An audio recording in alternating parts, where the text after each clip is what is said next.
You are blown off, you are ignored, you are sent elsewhere. You are told to do it in a way that you are incapable and will cost you a lot of money. And once you have invested that, which they know that you can't, I got lucky. Once you've invested all of that, they tell you that they can't accept it in the format in which you sent it, or they can't see the evidence. That you have to do it together. They will not pay. To step. They were meant to prevent me from turning them in. They would be harmed repeatedly. In both of those situations, officers were supposedly taking me somewhere safe where I could make a report. That was supposedly what they were doing. They were not. I explained to the officers in Boulder, Colorado in early January, and mind you, after the beatings, I wasn't too happy about having to go to them. So in January, Officer Waylon Lolatai, this is less than 2 weeks after Natalie disappeared. By this time, everybody knows she's dead. So, one of Natalie's ex-stepmothers was in contact with me. By her own choice. She stepped me out the other way around. Anyway, they helped guarantee that I would never be allowed help. They coordinated with officers to guarantee that I would never be allowed help. They helped to gaslight me along with officers and internet wingnuts. Helped to propagate lies. And the problem is, here in the United States, that's what the whole thing runs off of, is lies. If a cop says that it must be true and we don't need the evidence, we'll just lock you up in prison. Literally all 4 of the pieces of paper that I have that I was locked up in prison for. All 4 of those are people that I was trying to turn in. Because I had to speak up publicly about my intentions before going in, they got to pretend whatever they wanted to have me incarcerated. And here in Tillamook, they'll do the same thing. These cops are crooked as all hell. So let's go back to January. I needed help getting the flip phone and showing the evidence. Showing that I was the one who was victimized, not the other way around. Showing that I was trying to get help stopping abuse, not the other way around. That my life was the one being threatened, not the other way around. But none of you cared. So, my real friends, right? I don't have any. I had people who wanted to tell me what to do. They all knew what's best for me, apparently. They created groups to discuss what they're going to do with me and what I should do. These people had already decided. The fact that I've got evidence of it that shows that they already decided.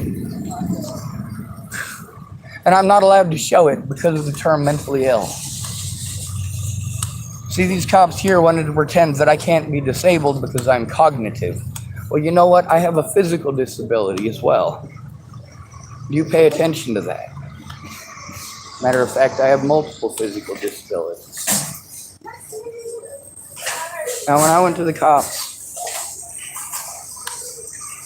what I was trying to do was turn in people who were threatening to kill my friends and family, including Tim Beeson, who is at it again in these Natalie Bollinger groups. Meanwhile, he's painted as some sort of a good guy.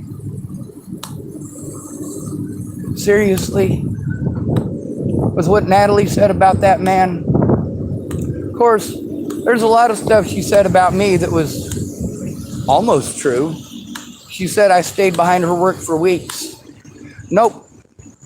I stayed behind her sister's work for about 2 weeks at her sister's request. But they didn't put that part in, did they? Of course they wouldn't. They omitted that information.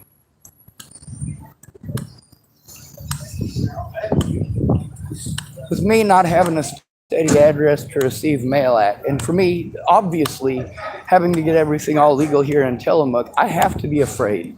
I'm now stuck here in Tillamook. I don't have the money to go anywhere else because my car's not legal and I don't have a residence.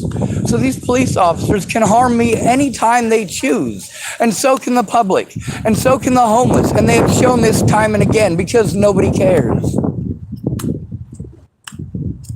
Nobody cares. I'm the wrong gender to care.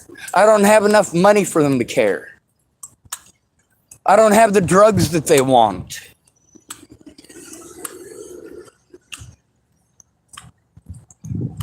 Now, of course, the first time the cops took me to the hospital, instead of taking me to make a report, I called Miss Jerry and tried to tell her what was going on. That's Jerry Sparks in Belgrade, Montana. She's somebody that I had stopped being friends with over a year earlier.